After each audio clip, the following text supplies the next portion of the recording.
Halu-haluin. Madali, halu-haluin mo. Maigi.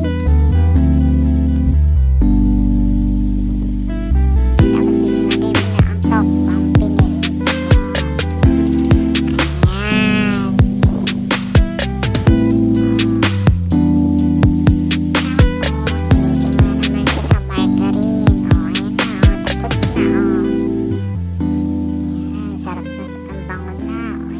Sarap na sarap na siya, oh. Ulam namin for today.